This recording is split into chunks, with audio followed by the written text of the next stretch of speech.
Hello and welcome to the second episode of the Miserable Metal Mind podcast, where myself, Thrash Dice Bolton, the Machine Hutchins, try to convince Miserable Simon that there is quality in new heavy metal music. In doing so, each time we try to change his miserable metal mind. So, what have we been up to, guys? Who's going first? You should go first, Simon, because you've done a bit more than us, even if it's just miles. Actually, I suppose we should stop there, and me and Paul should applaud you for what you've been through. I passed my driver awareness course that I had to do. I've seen you are driving. Passed with flying colours, so we're okay there. I can still drive. I don't have to have any points, so we're okay. Well, obviously I've done Iron Man and smashed it, and 12 hours and 5 minutes, a new PB, and on probably the toughest Iron Man UK course they've ever put out.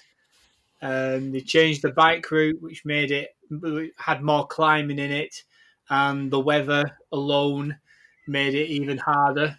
And I think they had nearly 35% DNF rate. Wow. So I believe about 20-mile-an-hour winds at the top of Darwin, if anyone knows Darwin. As you go up Roman Road and start dropping down into Darwin, there's about 20-mile-hour winds. And Obviously, I do. Yeah, I know that one, yeah. On the TT bikes that we're all riding, and if you've got a disc wheel on the back of there and all that nerdy shit, then you were basically getting blown from one side of the road to the other. You're usually hitting speeds of 38, 42 miles an hour down there, and you were on your brakes. You were doing 20 mile an hour if you were lucky. So I think it delayed. I think I could have gone about 10, 15 minutes quicker overall. So I'd have gone under 12 hours if the weather was a little bit nicer. But that is what it is. I can't control that. So best ever swim, best ever bike, and best ever run in an Ironman. So I can't complain. Awesome. Well, you know I don't like to congratulate you, but I am going to have to congratulate you on that. Thank you. Other than that, I've been watching movies, watching TV shows. I've seen some really good films and some really good TV. Listening to no music apart from what you made me listen to. TV shows. I've watched one called Poker Face. I don't know if you've seen that. No. It's like a mystery whodunit type of thing, but it feels like a little bit like Columbo, but it's set more in the modern day, and it's just a really, really well made TV show. And I'd say the best film I've seen is Spider-Man Into the Spider-Verse. Right, not seen that. Not seen that yet. Yeah, it's fantastic. A work of art. Very good. Pretty much it. Yeah. And doing my driver awareness course because I got caught on my phone while I was driving. Did you have to go to a centre? Yeah. Did you have to go to a centre to do that? Or did you do it online? No, I did it online.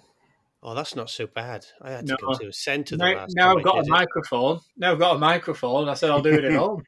That's not bad at all. Last time I did mine, it was bloody nightmare. I wanted to punch most of the people there. At one point, I said, "Look, give me the points. I'm just going."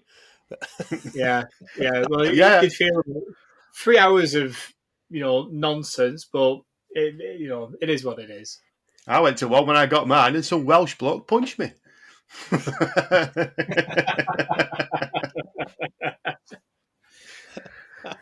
So, Paul, what did you think of Jeff Tate? I know you saw him recently, as I did. I was lucky enough not just to see him, I was able to photograph him, and he was stunning in all manners of the word. He was looking very fit, looking very healthy, but vocally absolutely incredible. Probably as good as I've ever seen him, and I've seen him quite a bit over the years. Yeah, I mean, how he hits some of those notes at the age he is now is just astonishing. Yeah, very much enjoyed it myself, and he definitely wasn't miming. He definitely wasn't Motley Crue. No. Yeah. What did you think of the Dax and Roxanne, the support band. They're very good. Just I'd say just a standard blues band. That's probably a little bit unfair, isn't it? But yeah, very enjoyable. Very good at what they do. Yep, I've seen them a couple of times now. They supported Raven back in March. Wow, that's a strange blend. I wouldn't have thought that.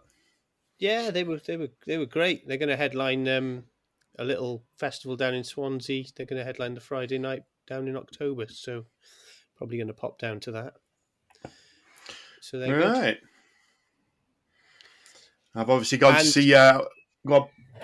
No, I was going to say I've been out on my bike as well. I've done about 10 miles and pulled my bloody tendon, so I'm going to be back in the swimming pool next week.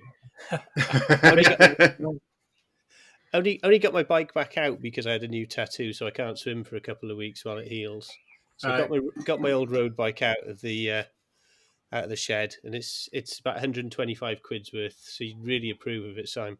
Yeah. I did 2 12-mile rides, then a 26-mile ride, and then did a little 8-mile ride around the hills near here. And I think the hills have popped it a little bit. So I think one of my sheaths has gone on my Achilles. So I'm off the bike for a few days now. So me and exercise are not good friends at the moment. And where did you get your tattoo, and what tattoo did you get?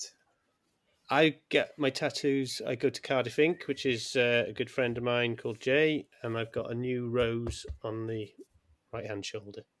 Very good. So, yeah, I think it's about my 14th piece, but it was only a small one.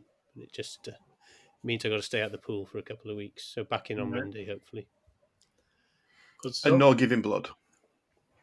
No giving blood, no. Well, I enjoyed Ramstein or in Portugal. That was a very, very, very good gig. And now it's all turned out that all the accusations to him are wrong. I can actually say that. I can say I enjoyed it. And no one can ever do it me. And how did you find Lisbon? I wasn't that impressed, to be totally honest. No? No, it didn't grab me so much. It was 37 degrees during the day. Whose idea was that? What's the point in that? It's ridiculous. It was much nicer when I went. It was only 25, so it was a lot better. I can imagine it's really hot at the moment. So very intense. Yeah. And obviously, yes, they certainly did. Yeah. Just after the support band had done all their hits, it was the those two girls that do the piano versions of their songs, which is I find very strange. Before the band, you're going to go and see somebody else do cover versions of their songs. But hey, the place liked it. They went down very well. But yeah, not for me. I suppose it's like watching what they called. Is it Apocalyptia or something? What were they called, that band? Apocalyptica, before Metallica. Yeah, definitely. Yeah, very strange.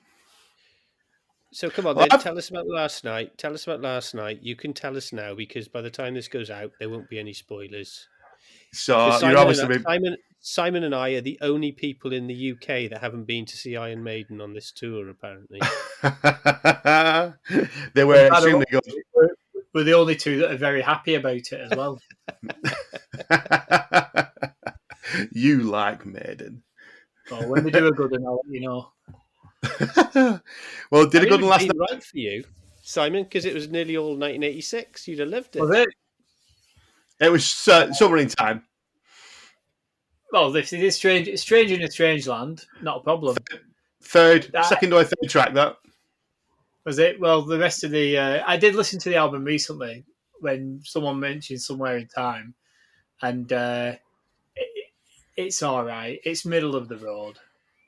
It's not my favourite album, but it was very good last night. Yeah. Well, strange. Best I Maiden guitar solo on that. No, you're forgetting about Power Slave there. I mean, come on. No, I'm not.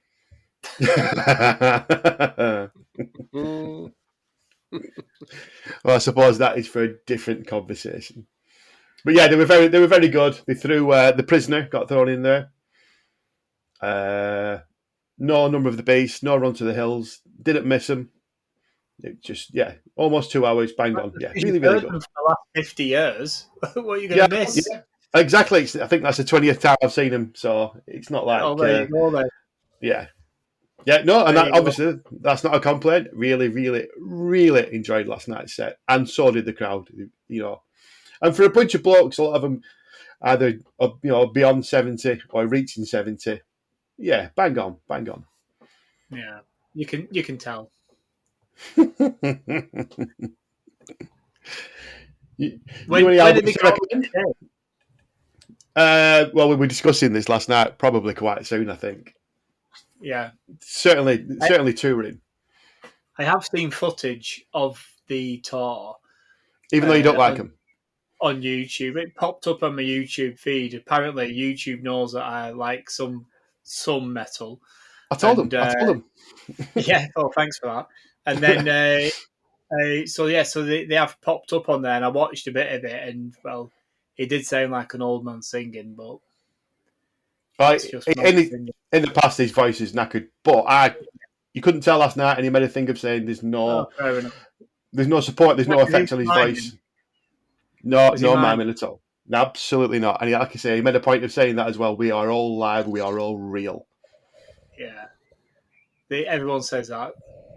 I think his voice, from what I've seen on YouTube, his voice was better than on the Book of Souls tour, which was obviously the first or the second tour after his throat cancer. So Right. I think he was struggling. And if you listen to the live album that they put out, the Book of Souls live album, his vocals on that are dreadful. It's dreadful. Dave Mustaine does a better job. How they put that out is just astonishing. And thought, that sounds all right. But there we are. The only thing I could think of when that came out was, did they do it just to prove that they were still doing it live? Because that's definitely not miming on there, is there? No. Talking of older people, I also went to see Chris Holmes, the Wasp. Oh, did you get there? Yeah. Excellent. He played up at the Patriot in Kremlin in front of 200 people. And it was possibly the hottest gig I've ever been to in there. I was in the very small photo pit, and it was sweaty as buggery in there. But he got he played a good selection of early Wasp stuff from mainly the first album. Excellent. A bit from the second one, and then he did a load of covers. But he did about 6 or 7 of his own songs. Talk about a guy that looks well. He looked really well, and then he got Phil Campbell up to do Highway to Hell at the end, which was nice. Nice finish. So that was good. So that was another highlight for me. That's very good. That's very Like I say, I fancied that myself, but it was in Blackpool. But yeah, we were away in Lisbon, so yeah. Great. Well, I got recommended off my brother. You probably know this band, Paul, but I'd never heard of them before. So a Danish death metal band called Covent.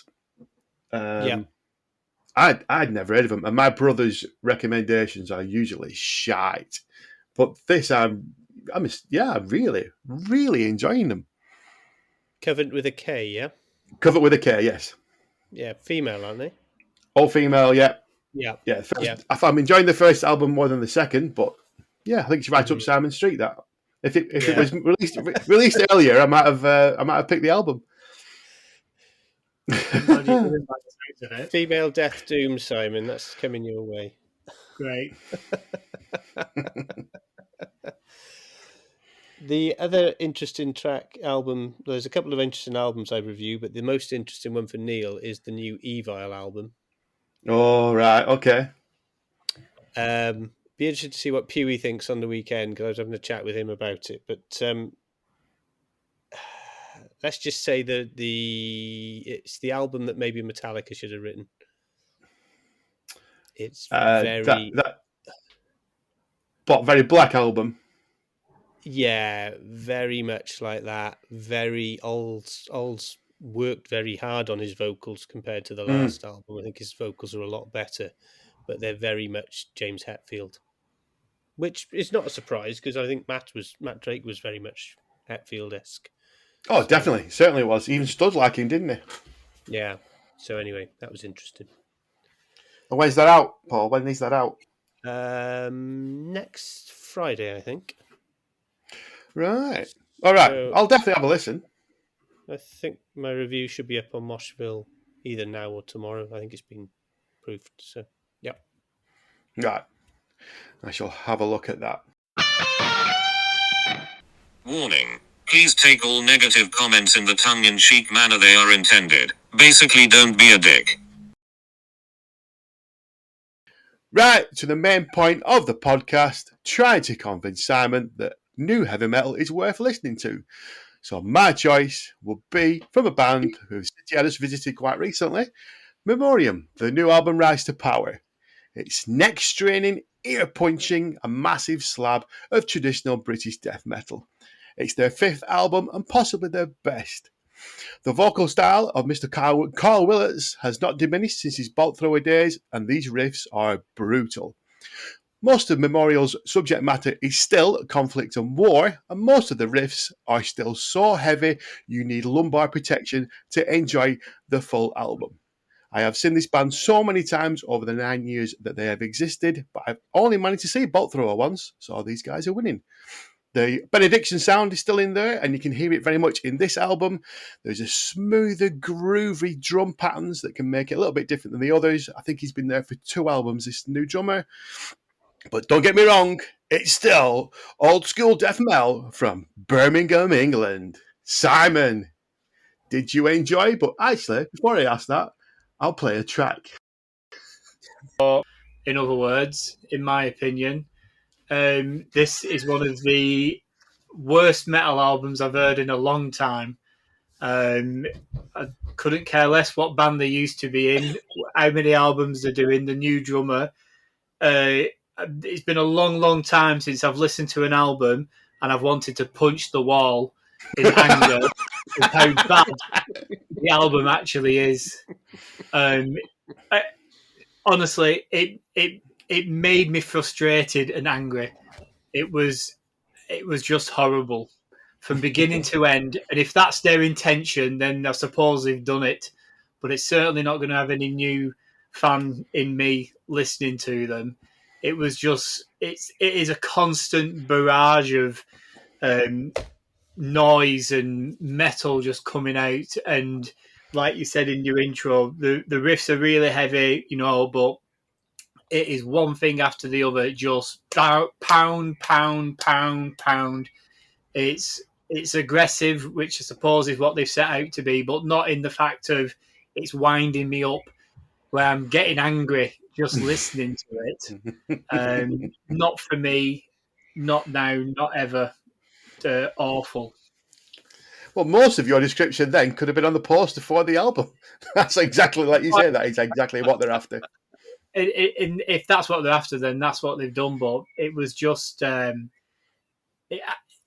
or 4 songs in, it's relentless. It is a relentless wall of noise, and there's no let up in it at all. And I was just counting the seconds for that final track to finish, so I never ever had to listen to it ever again.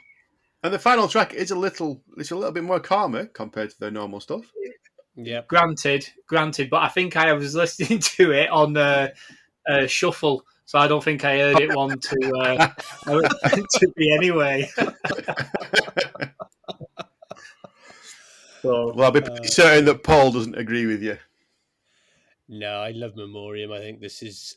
I'm not sure if it's their best album. It's certainly rivaling it. I think their songwriting is progressing.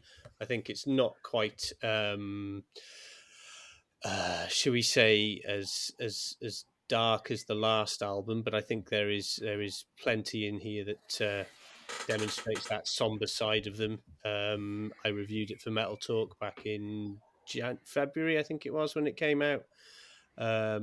And combined with the artwork that they have, the artwork that Dan Seagraves does, which gives it that kind of thread with the storyline that's continuing all the way through it. And I've interviewed Carl Willits a couple of times, and he's just a lovely guy, really interesting, intelligent person to speak to. I'm a big fan, and I love this album. For me, it felt like a cover of an early Sepultura album. It reminded me of something like Beneath the Remains. But no, because no, you're talking about a classic thrash that. album. That's a classic thrash album, and Memoriam that felt like thrash. What they're copying. They're just copying that type of thing, that type of sound and the way they did their songs, that's how it just felt to me when I was listening to it. Well, that gives me a chance to say something that I couldn't say in episode 1 because you didn't give me a chance. You don't know what you're fucking talking about.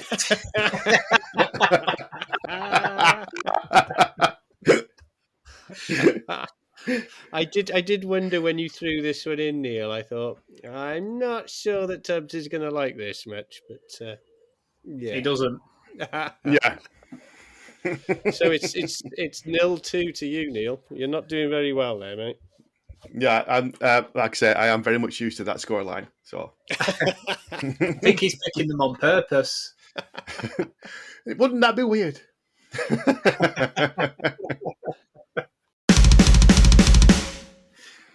Right, so talking of which, let's go over to Paul's choice then. Okay, so my choice wasn't metal per se; it was slightly more outside of the envelope, if you like, because it's progressive metal, progressive rock. It was the 8th album by Riverside, the Polish quartet, and it was called I.D.Entity, which came out earlier this year. As I said, Polish band, been going for over 20 years, so we're not picking a new band at all. This is a band that I've got into in the last 10 years, I suppose, so I'm still not that familiar with some of their earlier works. A band that almost finished when their guitarist died in 2016. And this is the return, really, of a band that have now healed and have got over their previous album was pretty dark and pretty angry and very much. This is an album that's more akin to their earlier stuff. Themes are still not particularly happy. I don't think they're a band that is ever going to sing about flowers and roses and dancing through rainbows and stuff. Quite a lot of different sounds in this, so it's not heavy metal per se. There's lots of kind of ambient electronica in there. A lot of the time it flips into kind of Depeche Mode sounds and that kind of area. Lots of different progressive styles, so there's still twinges of Marillion and people like that. And then they've got this big song in the middle, The Place Where I Belong, which is a 13-minute track, which is just what you want on a prog album, really. But the track that I've chosen for us to cover is Big Tech Brother. Okay, so there we go. We've had a listen to the music. So I suppose let's go to me. I like it. I liked it before Paul suggested it. I picked it up off a YouTube recommendation. So I've never listened to any of their other stuff, and I keep intending to do so, but I haven't yet. But yeah, I just love it. It tickles my prog nodules. I got the Marillion comparison definitely listening to it, especially early Marillion. I like it a lot, but listening to it a lot. The musicianship's incredible. He's got a vocal sound which, I don't know, it just buries itself into my skull and it's just stay there. His voice is beautiful. But yeah, so Simon. Well, Oh dear. Where do we begin? If it was 0-2 for thingy, then we're at 1-1 here, Paul. I don't know anything about this band. If they've been around for 20 years, I'm amazed that they've been around for 20 years. So let's just start at the beginning with Friend or Foe. Friend or Foe starts off with some nice keyboardy noise and it builds in to what can only be described as a 1980s crap action movie soundtrack. It is one of the worst riffs I've ever heard a band put on to an album. That doom doo doo doom doo doo doo. Who's wrote this? A bunch of 5-year-olds or someone who just came out from watching American Ninja in 1984 and thought, well, this is fantastic. That's the music I want to go for. And then you're going on about his voice and how good he sounds. Does he? He's in a different... He sounds like Morton Harkett from A-ha. Who sounds good? Not in a metal band. Well, as Paul said, it's not a metal band. well, it's prog. Yes, Listen, it is. prog was bad in the 70s. It ain't got any fucking room in the 2020s. So you're saying that it's prog this and prog that. It's not. And the 13-minute song in the middle, if there was a CD that I was listening to, it would have ended up outside in a field, just so I would never have to listen to it again. If you want to hear, if you're going to do a 13-minute song, have it interesting, because that 30-minute song to me was just bland and boring. If I want to hear 30-minute songs, I'm going to listen to Keeper of the Seven Keys by Halloween. That's a 13-minute song that entertains from start to end. And then after that, I think it's the second song after the 13-minute. There's a 9-minute song. I think that's an instrumental. And then there's an instrumental that finishes the album, if I'm not mistaken. Seems like the singer just couldn't be arsed doing the last 2 tracks because he'd run out of material. It is awful. Honestly, it's worse. It's worse than Memoriam. Honestly, it's worse than Memoriam. Oh, fire! I could not stand why we were listening to this album at all. I've just realised the task we've got on our hands, Neil. It's a lot bigger than I thought. But oh yeah. The King Kraken, I think, was a blip. You can certainly hear all the different genres that they're trying to mix together, and I get it. He's being nice. Hang on. I'm not being nice, because there's one song they've ripped off Rammstein on the song. Which one? That one, I can't remember the Rammstein song, but it's a Rammstein song. Is it Mother? Mutter? Mutter, the German. Yeah, all right. Well, I'm not. But yeah, and if they're going after, I know this is might sting you a little, Neil, but if they're going after sounding like Memoriam, well, Memoriam was shit from the beginning. You want to sound like a shit band from the start? Hats off to you. Oh God! This is why nobody wants to go out for a drink with you. This is why I stopped drinking. Yeah, so it's not. At least it's not forced you to drink then. No. So sorry. I think it would be fair to say that this has not. It's a no for you as well. 100%. Right. Well, in that case, then we better get on to your choice, your classic choice for us.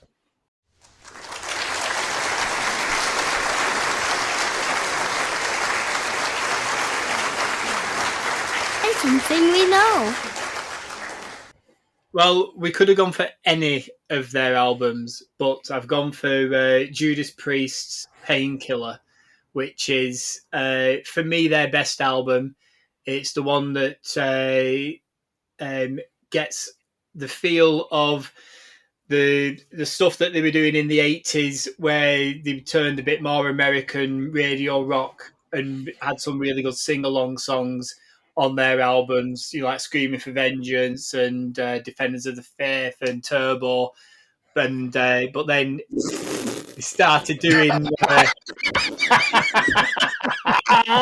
then they started doing and then it felt like they needed to get a bit more heavier again, so they went back doing Ram It Down, and then on Painkiller it all came to a lovely crescendo of everything they do, and I absolutely love this album, from the opening track to even the crappy live songs at the end.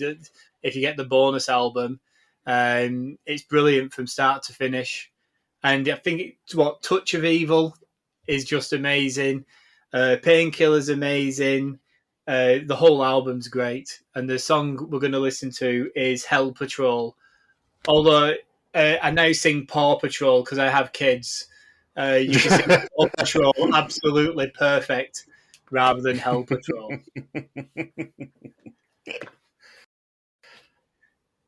Right, there we go. Yeah, it's a good track off a good album, actually. That the opening track is just phenomenal. It's just phenomenal. Heavy metal touches of thrash in there. Can't argue with that song in any way, shape, or form. Simon, I don't know if you remember. Do you remember when Priest first headlined Bloodstock? And I had to openly admit I'm not much of a Priest fan. I And do, I came yes. to you. I came to you and asked you for 3 albums to get me in there. And do you remember what you recommended? Well, I must have said Painkiller. You certainly said Painkiller, and that was correct. 2 more. Knowing that it was you, I think I might have said Ram It Down and Screaming for Vengeance. Well, you said British Steel. Oh. And being the sarcastic twat that you are, you said Turbo. There's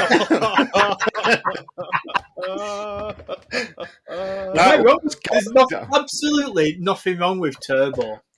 The statements that you just come out with about that last album, you cannot say that. That album is goddamn awful. It is Turbo.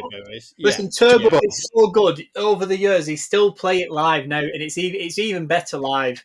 I think if you go watch them now, and when they play anything off Turbo, particularly the main song, the headline song off that album, then you can hear how good it actually is. It's overproduced. I will give you and grant you that Turbo, the album, is overproduced. It's saturated for the American market, which, you know, but when you hear it played live, it's totally different. It's like Simon, I've heard it played live, and that is at Bloodstock. That's twice, and in those 2 times, that is when 12,000 people decide to go for a piss all at once. No chance. Nobody's interested.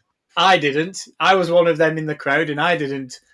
In fact, I got my phone out and started filming because I thought, I fucking love this song. You got your phone out and went on Facebook for something to do. No, you were down front with Chris, weren't you? We were filming some bloke in a wheelchair getting crowd surfing, if I remember correctly, on Turbo. Okay. Right. But back to Painkiller. Glorious album. Yeah, I'm going to give you that. It's same again. It tails off a bit after a while. But I could probably say that's because it started so high. Name the song. It tails off. I'd have to find it first. I've all listened to it once. No. That's not true. I don't know. It's after about 6 tracks, it just starts to wear down and down a bit. What? So, well, there's nothing wrong with Leather Rebel, Metal Meltdown, Nightcrawler, Between the Hammer and the Anvil, Touch of Evil, Battle Hymn. I'll give you Battle Hymn. Battle Hymn's a poor song. One shot so of glorious. It was probably then. There's one more song on the whole album. And what, in your opinion, is that one? No, in my opinion, is usually right. Went quiet then. Paul, what do you think of it?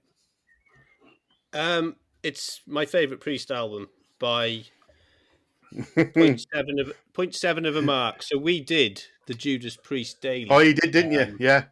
About a year ago, we did every track from every album, and this was the downright winner with an average of 8.5 across 8 of us that reviewed every song or every album.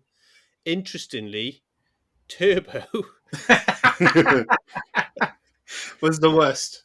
Came joint last with Ram It Down and Demolition, which is the one with Ripper Owens on it. He's gone. He's gone. I'll tell you about Ram It Down in a minute. What was the second? Sin After Sin was the one that came second overall. Sin After Sin, which got a 8.5 from me. There wasn't a score under 8 on it. I think it's a cracking album, but Painkiller, yeah, I mean, you picked a dead cert here, didn't you? This is an album I could listen to several times in a row. There's nothing on there that really irritates me apart from Metal Meltdown, which I think he's just a bit hysterical on. I think he gets a little bit too high-pitched on there for me, but the rest of it is a proper... If someone asked me to give an example of a heavy metal album, i.e. a heavy metal album and not any of the genres, this would be within the top 5 that I would hand over. Absolutely. I can't think of the other 4 at the moment, but this would be there. So this is not a problem. I still listen to it regularly. I love Priest. I've seen him several times over the years. Opening with One Shot of Glory at Bloodstock the other year was a masterstroke. Blew most people's minds because loads of people had no idea what it was because it was the last track on this album. But for those that love this album, just a great way of opening. So yeah, no problem with it. Great song, great album. Very happy to listen to that as many times as I had to. Good. Well. So come on, give us your ram it down story. Let me just tell you about Ram It Down. So, Let me get comfy. Here we go. Right. What age would I have been? I would have been 12 or 13, I think, when Ram It Down came out. We were on a school trip, and on the way back from London to Bolton, we stopped at a garage, a service station, and I bought 2 albums. One was Appetite for Destruction, and the other was Ram It Down. And I only bought Ram It Down because I had Screaming for Vengeance on LP, and put Ram It Down on. Put it in the Walkman. Put the big fluffy earphones over my ears, and just got lost in that album, watching the world go by on the M6 as we headed home. And I absolutely love it. I have massive fond memories for me of that coach trip coming back from school. So I love Ram It Down. I'm just looking at the track listed now. It is utter shite apart from the opening track. No. I need to find that one. Under Blood Red Skies, Heavy Metal, Ram It Down, obviously. I'll give you the cover of Johnny Be Good. Yeah, it's not the greatest cover in the world. Love Zone, that's a cracker, isn't it? Love Zone. Love Zone, I love it. Come and get it. Come and get it. That's a bloody White Snake album if ever I've heard one. I'm a Rocker. God, how pastiche I'm a Rocker.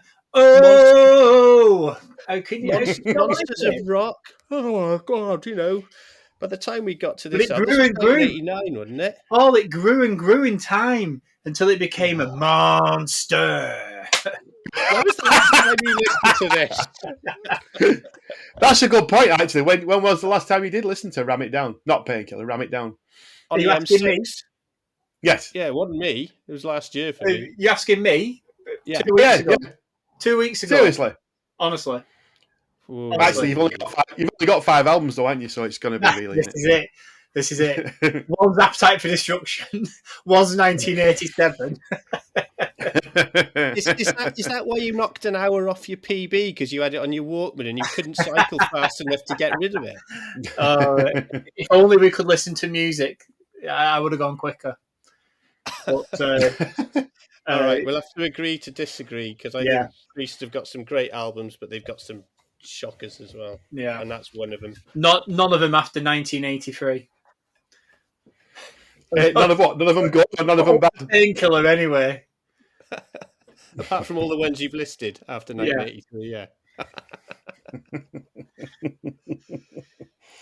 Well, on the album of Painkiller, it seems like we are all pretty much in agreement, though. Yeah. Gotta be fair, you picked another classic. If you weren't in agreement with that, I think we'd have to shut the podcast down. That's probably, yes. Yeah, that's probably true.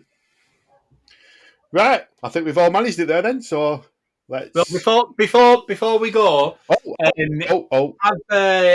you haven't pressed pause, have you? I've not, no, we're still going. This is going to be radio gold. Did you watch any festivals on the TV or anything like that?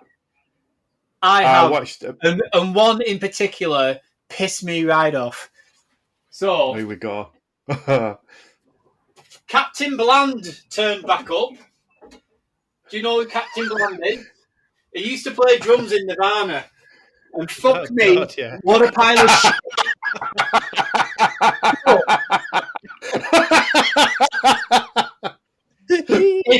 If anybody saw the most blandest band in the world turn up at Glastonbury, he walks onto stage, and yes, he's got 3 other guitars on stage and a drummer helping him out. This is how Dave Grohl would have sounded.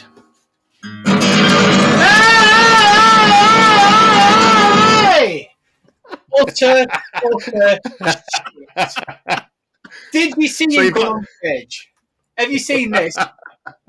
Go and watch it on the iPlayer. Don't need to now, I've just seen it. I just seen it live. It was amazing. Yeah, I've just seen it, yeah. Come on, that was not amazing. You were amazing. He's just strumming his guitar. I'm thinking the PA guys have turned him off. They're saying he's not playing on. Everyone else is probably playing an E. He's just playing some open string and going, look, it's us again. Here we are. You ready to get bored? Here we are. So you haven't bought a ticket for the tour next year, then, have you? Definitely not. Shit. And how much of that gig did you watch? Did you sit there through the whole lot, grumbling all the way through? No. I watched them come out, and because I was saying, I bet that mystery band is the Foo Fighters. Lo and behold, I was right. He came out. He's just hitting away at his guitar, and I thought, what a prick. Captain Bland. Captain Bland, I love it. Yeah, that's my stick, that. I've got to be honest, I don't watch any. I haven't got a TV license, so I don't watch any of it. So, well, there you go. And I have no interest in Glastonbury, so I didn't watch any of it. No, I've got no interest in the Foo Fighters either. So no, don't worry. They're not turning up on classic albums. You'd be struggling but there. Maybe Nirvana. Yeah. Right. Well, on that jolly little one, we will knock it on the head.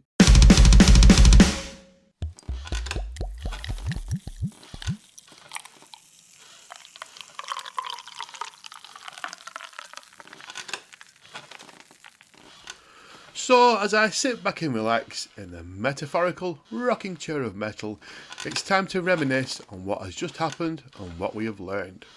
Pour a cold one, pour a warm one, and contemplate the quality of Simon's Dave Grohl impression. I think you'll agree that being miserable can sometimes be funny.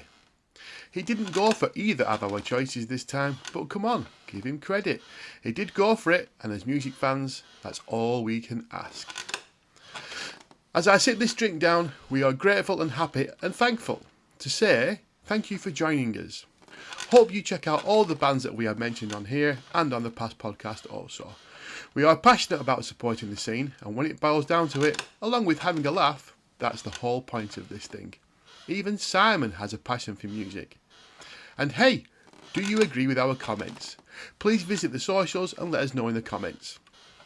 And of course, please subscribe on whatever platform you are listening on. If you're asked for a review, please be nicer than the miserable one as he was talking about Riverside. Thanks again, hopefully see you next time for another, and we will answer the question, will Paul the Machine pick another 7-minute track? Hey, sing along with the theme tune that plays us out. Cheers!